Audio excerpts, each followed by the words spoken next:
Bandeko ba bolingo boza na kati ya masolo ya Jonas. Olga Kabelo, Kabelo ya original, ya solo, ya milai, ya ba mère boss, na talo malamu. Voilà, na kati ya episode oyo ya masolo ya Jonas, na saleli bino juste video moko boye ya vite fait mpona bozwa mwa ide ya eloko nini ekomeli chaîne YouTube IGK BB officiel. YouTube suspendre chaîne wana pourquoi? Ben YouTube estime que chaîne yango eza ko embrouiller bato, eza ko diffuser ba biloko moko boye bato balingi na bango ko tala yango te. Donc c'est un peu ça, ba capture ezali oyo nakolakisa bino chaîne YouTube Congo Mikili News ebungaki mpe me basalaki effort ezongi ka ya Congo Mikili kuna ezalaki copyright strike boeskize mpona baterme bavideo mosusu oyo nasalaka ezalaka spécialement mpona bacollègue ba youtuber. Donc nakomentionne mpe Chloé Kitembo bacapture ezali en tout cas.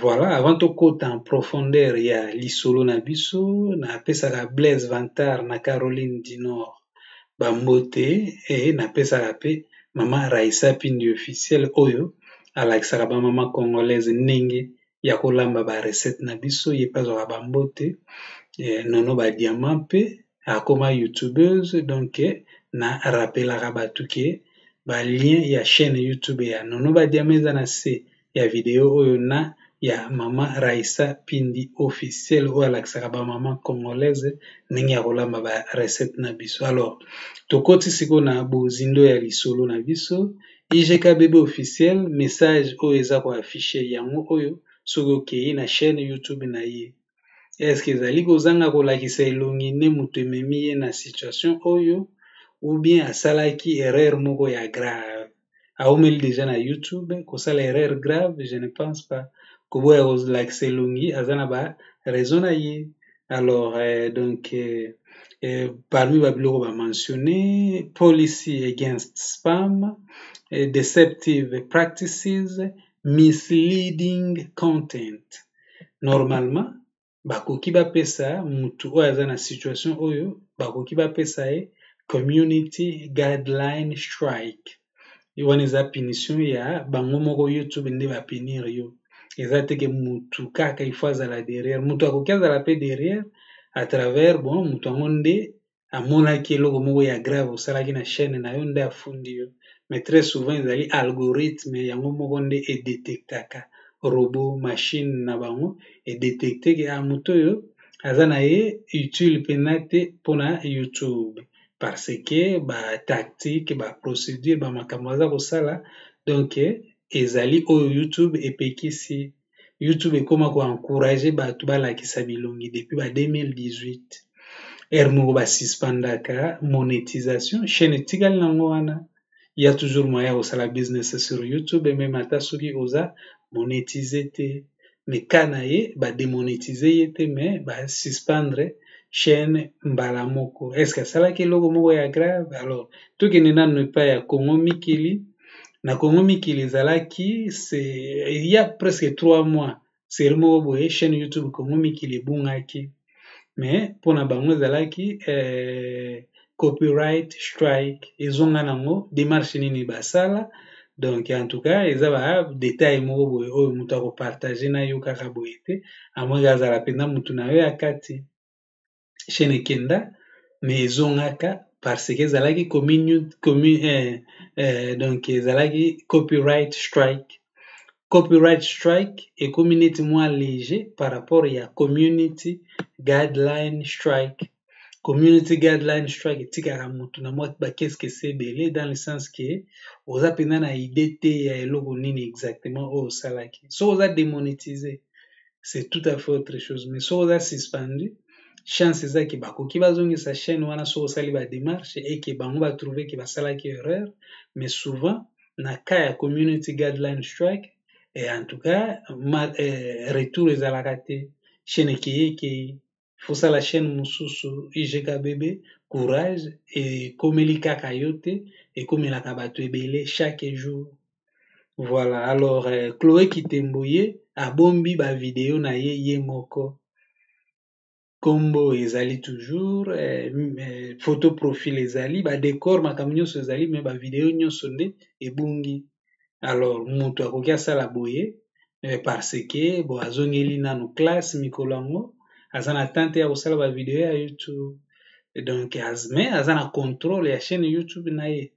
Tango ba suspendre chaîne donc okoki accéder te eloko te donc community page eza tourné à moins que après quelques jours démarche osalaki ba répondre yo favorablement wana chaîne ekozonga. Doute ezali que chaîne YouTube IGKBB officiel ekozonga mais akoki a créer toujours chaîne mosusu. Est-ce que azalaki na chaîne ya réserve? Je ne sais pas. Nga na compatir na ye bato ebele pe oyo bayebi ye donc naasir baleli na ye pe parce que ekomeli ye cette fois-ci mais ça peut arriver à tout le monde. Naboyi kopesa ba exemple ebele donc na mentionné Congo Mikili parce que Congo Mikili kenda ezonga eza 2020 oyo kaka basuspendaki chaîne na bango mais ezongaki yango ezalaki community guideline strike yango ezalaki copyright strike. Copyright strike eza mutu nde atindeli yo bokoki bo négocier alongoli yango donc c'est tout à fait autre chose ou bien atindaki yango incorrectement bobundi bo se défendre balongoli yango mais tandis que community guideline strike eza bango moko nde YouTube nde ba détecter que ozolanda ba procédure na bango te bango moko nde mutu ba suspendre yo. Mais mama IGKBB asali nini yo juste asalaka ba analyse ba commentaire ateyaka pe bato des fois occasionnellement mais sikoyo eloko pende pousse YouTube ba réagir boye nga na amona neti eza kaka koboya kolakisa elongi. Depuis 2018 ekoma pena problème so ozolakisa elongi te badémonétise yo, ozolakisa elongi te basuspendre chaîne na yo.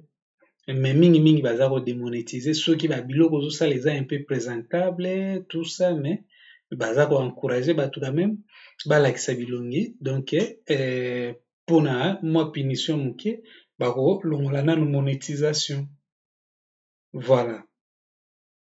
Mibali sikoyo tokomi neti na mwa avantage par rapport ya basi dans le sens que toza na besoin mpena ya bamaquillage ebele te tolataka bakabelo te basi oyo balataka bakabelo bakomi na mwa avantage par rapport a basi oyo balataka bakabelo te dans le sens que kobongisa kabelo ezwaka mpena batemps ebele te mais tandis que kosala basuki na bafaçon mosusu wana ça peut prendre du temps moya kosala ba 2 ba 3 ba 4 video ndenge par exemple mama IGKBB abandaki kosala soki azolakisa elongi ezala mwa mpasi akosalela bato moko parce que elle doit se préparer kozanga kolakisa elongi oui okosala na yo bavideo ta mosusu ebele donc ezoyebana te oza wapi tout ça donc bato bazoyoka kaka mongongo na ndenge omontele bango baimage bavideo c'est bon mais ndenge ekomi ya kolakisa elongi selon analyse na nga namoni kaka ke le fait kaka ke alakisa elongi te yango motu ekomisi na situation oyo.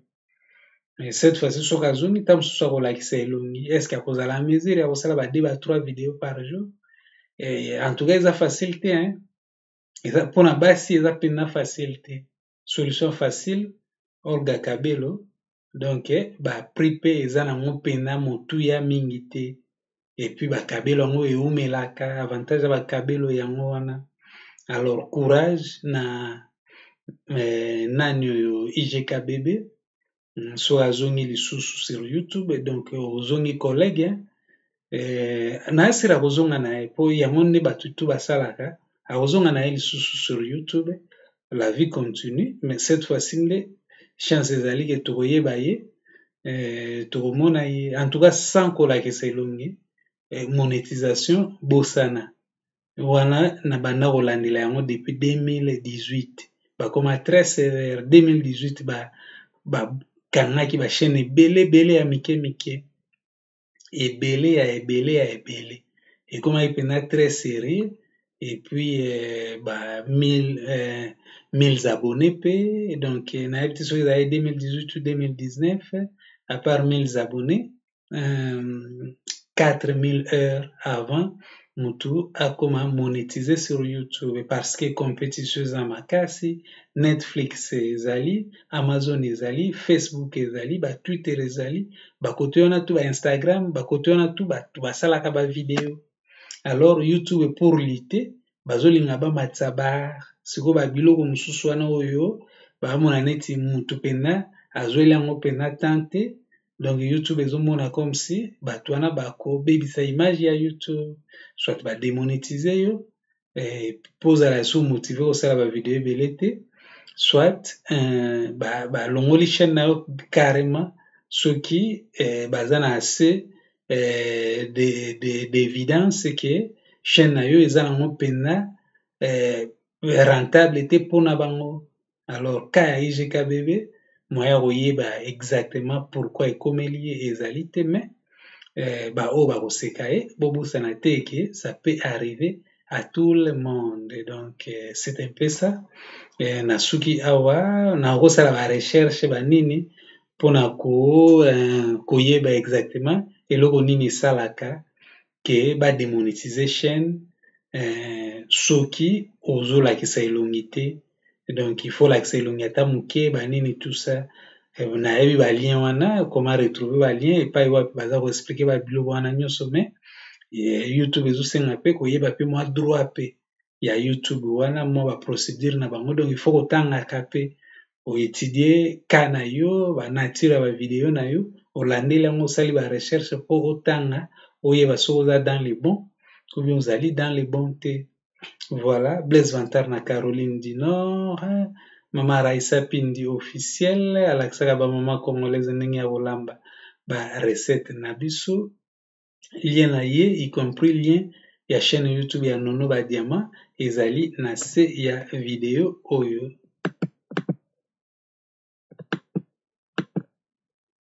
Olga Kabelo, Kabelo ya original, ya solo, ya milai, ya ba mère boss na talo malamu.